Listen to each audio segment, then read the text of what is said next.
नमस्कार दोस्तों, मैं प्रभात तिवारी और शारदा क्लासेस के यूट्यूब चैनल पर आप सभी लोगों का बहुत बहुत स्वागत करता हूं। आज का टॉपिक ही ऐसा दोस्तों कि क्या बोलूं।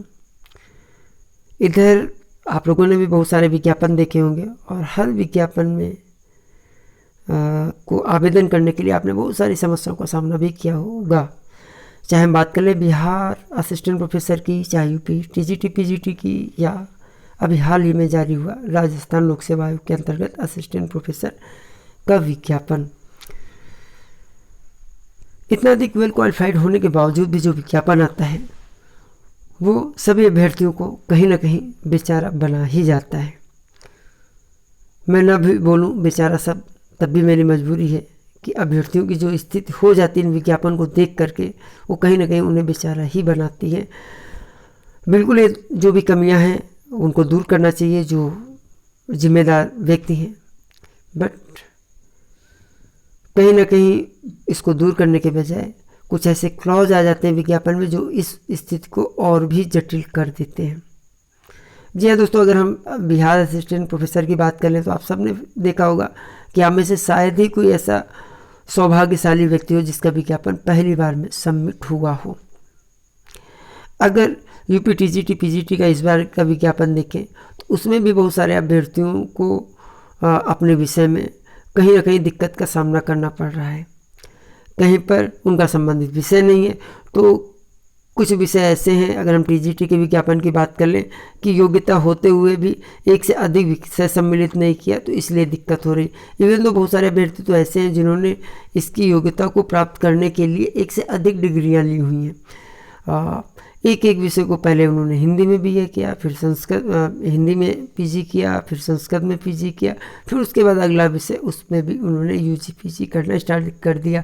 मेरे पास आज तो एक ऐसा मैसेज आया था जिसमें यह था कि सर मेरा जो है पीजी 2012 या 13 में हुआ था, उसके बाद 2016, 2017, 2018 में लगातार मैं जो अलग अलग विषय से बीए कर रहा हूँ। तो एक सोचने वाली बात है। इसके बाद अगर हम राजस्थान के अंतर्गत लोक सेवा आयोग का जो अभी विज्ञापन आया है इसमें भी जो मेन प्रॉब्लम देखने को मिल रही है वो जो उम्र में छूट दी गई उसको देखने को हम लोगों को मिल रही है। अगर हम बात कर ले विज्ञापन में तो जैसा आप लोग जानते हैं और आप लोगों ने देखा भी होगा कि जो उम्र है वो 21 से 40 साल है, परंतु नीचे एक क्लॉज दिया हुआ नोट करके कि चूंकि यह विज्ञापन 2014 के बाद जो है विज्ञापित नहीं किया गया था इसलिए 3 साल की अतिरिक्त छूट दी जाती है। ये बात होगी। इसके अतिरिक्त जो विभिन्न कैटेगरी में अभ्यर्थी आते हैं जो किसी सेवा में हैं उनको भी सरकार जो राजस्थान लोक सेवा आयोग है उसके द्वारा 3 साल या 5 साल की छूट दी जा रही है। तो अब अभ्यर्थियों के मन में एक प्रश्न उठ रहा है कि सर मान लीजिए हमें 5 साल की छूट दी जा रही तो ये छूट 40 साल से कंसीडर की जाएगी या जो 3 साल की अतिरिक्त छूट दी गई उसके बाद कंसीडर की जाएगी। अमूमन दोस्तों यही होता है कि विज्ञापन में जो उम्र की योग्यता का कॉलम होता है आयु वर्ग का, उसमें जो उम्र होती है उसके आगे से छूट की उम्र जो है कैलकुलेट की जाती है। इस विज्ञापन में जो उम्र दी गई 21 से 40 वर्ष दी गई तो 5 साल की छूट का मतलब है 40 के बजाय जिन अभ्यर्थियों को छूट मिल रही है उनके लिए उम्र 45 साल हुई। लेकिन जो नोट में क्लॉज दिया गया वो दिया गया है कि 3 साल की छूट इसलिए दी जा रही क्योंकि ये विज्ञापन जो है 2014 के बाद आया नहीं। तो प्रश्न उठता है कि जो 40 साल की उम्र है अब वो 40 साल नहीं बची, इसमें जो उम्र हो गई सभी अभ्यर्थियों के लिए 43 साल हो गई। तो इस आधार पर हो सकता है दोस्तों मैं गलत भी हूँ, लेकिन इस आधार पर हम कह सकते हैं कि उम्र कितनी होनी चाहिए 43 + 5 48 साल। तो मुझे ऐसा लगता है कि जिन लोगों को 5 साल की छूट मिल रही है उनको 43 साल में से अपनी उम्र कैलकुलेट करनी चाहिए। और फिर भी देखिए वेबसाइट में एक नंबर दिया हुआ है, आप एक बार फ़ोन करके ज़रूर क्लियर कर लें। अब इतना ही नहीं दोस्तों, एक और भी मैटर मेरे सामने आया हुआ है। मुझे एक अभ्यर्थी ने फ़ोन किया और हमारी उससे काफ़ी देर बाद भी हुई। तो उसमें क्या था कि जब उनके जो परसेंटेज हैं, देखिए आपने जब आप गुड एकेडमिक रिकॉर्ड के अंतर्गत जाते हैं राजस्थान लोक सेवा आयोग के अंतर्गत तो वहाँ पर एक क्लॉज दिया है कि एवरेज आपका जो जनरल कैंडिडेट है 55% मार्क्स होना चाहिए किन्हीं 3 एग्जाम को मिला के, यानी हाई स्कूल, इंटर और ग्रेजुएशन। तो दोस्तों जो तीनों मार्क्स उस अभ्यर्थी ने मुझे भेजे तो तीनों मार्क्स तो मैंने कैलकुलेट किया तो मैंने 2 तरीके से परसेंटेज निकाला। पहला कि हाई स्कूल, इंटर और ग्रेजुएशन में जो कुल मार्क है उनको जो सम कर लिया, और जो मैक्सिमम मार्क होता है जैसे हाई स्कूल में 600, इंटर में 500 और ग्रेजुएशन में 1800, उनको मैंने कैलकुलेट करके परसेंटेज निकाला। तो ये परसेंटेज जो आ रहा था वो 54 कुछ आ रहा था।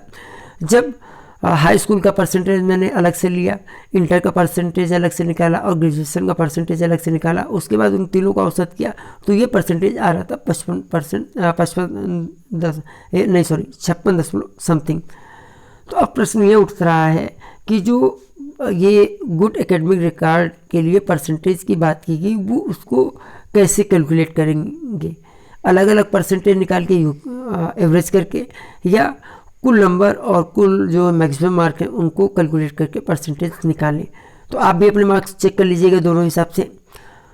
तो अब इसमें क्या होना चाहिए, तो मुझे ऐसा लगता है कि इसको भी एक बार बोर्ड को ज़रूर क्लियर करना चाहिए था, और इस टॉपिक तो मैं एक बार और अभी कैलकुलेट करूँगा कल जब भी मुझे समय मिलेगा, लेकिन आप लोग अपना ज़रूर देख लीजिएगा। इसके अतिरिक्त भी बहुत सारे पॉइंट होते हैं हर एक विज्ञापन में। जैसे मैं पीजीटी की बात जो यूपीएससी एसएसबी के द्वारा इस यहाँ पर जो महिलाओं को आवेदन करने के लिए कहा जा रहा है, महिलाओं से अलग एक ही वर्ग में आवेदन करने के लिए इस विज्ञापन में 3 बार कहा जा रहा है।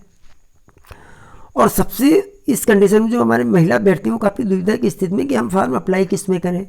बालक वर्ग में सीट अधिक है, महिला वर्ग में सीट बहुत कम है, और अगर जो मेरा अपना अनुभव रहा है कि अगर कोई अभ्यर्थी महिला वर्ग में आवेदन करती है तो इसका तात्पर्य उन्होंने बहुत कम सीट के सापेक्ष आवेदन किया है और बोर्ड द्वारा उनको उसी ही वर्ग में रखा जाएगा, भले ही महिला वर्ग में आवेदित महिला के मार्क्स जो मेरिट सूची उसमें बालक वर्ग की भी सूची में सबसे अधिक हों।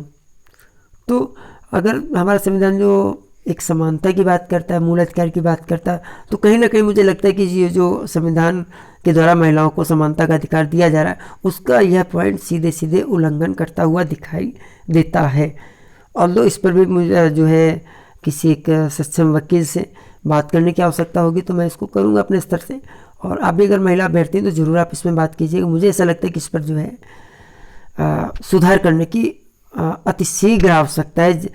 यूपीएससी एसएसबी को कहीं ना कहीं, जैसे अन्य रिक्रूटमेंट एजेंसी अगर हम यूपीएससी की बात करें तो वहाँ पर क्या होता है कि एक ही आवेदन लिया जाता है, मेरिट के आधार पर पहले महिलाओं को मेरिट के आधार पर ऑप्शन दिया जाता है। अगर महिला अभ्यर्थी किसी पुरुष कॉलेज को ले लेती है तो बची हुई महिला अभ्यर्थी की सीट जो वेटिंग में महिला अभ्यर्थी उसको जो है महिला अभ्यर्थी की सीट दे दी जाती है। बट यहाँ पर ऐसा नहीं, यहाँ पर क्या है कि अलग अलग आवेदन करके सीधे ही अवसरों को ही कम कर दिया जा रहा है। और इसको मैंने खुद फील किया हुआ, बहुत सारी महिला अभ्यर्थियों के पास मेरे पास फ़ोन आते हैं, व्हाट्सएप मैसेज आते हैं कि सर मैं किस में अप्लाई करूं, तो एक दुविधा की स्थिति होती है कि मैं क्या जवाब दूं। सपोज अगर मैं महिला कह देता हूं कि महिला वर्ग में दीजिए और उसके चयन नहीं हो पाता है तो थोड़ी दुविधा की स्थिति रहती है। मैं इसको स्पष्ट नहीं कर पा रहा हूँ, बट इस पॉइंट को कहीं ना कहीं सही करने की ज़रूरत है। एक और मैं बता दूं कि जब टीजीटी का आप विज्ञापन देखेंगे तो बिल्कुल लास्ट में दिया हुआ है कि टीजीटी की योग्यता के नीचे कि टीजीटी की योग्यता के लिए निम्न जो भी विषय हैं इसके आधार पर आपकी योग्यता होना चाहिए, लेकिन प्रवक्ता पद के लिए परास्नातक होना आवश्यक है। ये जो टीजीटी का विज्ञापन है इसको ध्यान से पढ़िएगा, आपको ये पॉइंट मिलेगा कि प्रवक्ता पद के लिए परास्नातक होना आवश्यक है। लेकिन जब आप इसमें प्रवक्ता पद के विज्ञापन यानी पीजीटी के विज्ञापन पर आते हैं तो यहाँ पर बी ऑनर्स वालों को भी अवसर दिया जा रहा है। ये बहुत अच्छा स्वागत योग्य कदम है कि आपने बी ऑनर्स को भी इसमें सम्मिलित किया, लेकिन प्रश्न ये उठता है कि अचानक बी ऑनर्स कहाँ से आ गया? क्या ये नियमावली में था? अगर ये नियमावली में था तो 2016 या इससे पहले के विज्ञापन में इसको क्यों नहीं स्पष्ट किया जाता था, और इतने सारे जो बी ऑनर्स के अभ्यर्थी थे उनको अभी तक के विज्ञापन में आवेदन करने से वंचित क्यों रखा गया? तो बहुत सारे दोस्तों प्रश्न है, इसलिए हमारा अभ्यर्थी बेचारा ही बनता नज़र आ रहा है, और आयोग और बोर्ड के जो रिस्पॉन्सिबल पर्सन है शायद वो इस बात को समझे तो ज़्यादा बेहतर होगा। अन्यथा की दृष्टि में सेम जो हम लोग देखते आए हैं कि वर्तमान समय में चयन प्रक्रिया और माननीय न्यायालय में कोर्ट केस चलना दोनों साथ साथ चलने वाली प्रक्रिया हो गई है। एक सतत प्रक्रिया के अंतर्गत ही आ गई। जिस प्रकार से शिक्षण एक सतत प्रक्रिया है, उसी तरह भर्ती और कोर्ट में चलने वाली प्रक्रिया साथ साथ चलने वाली एक सतत प्रक्रिया बनती जा रही है।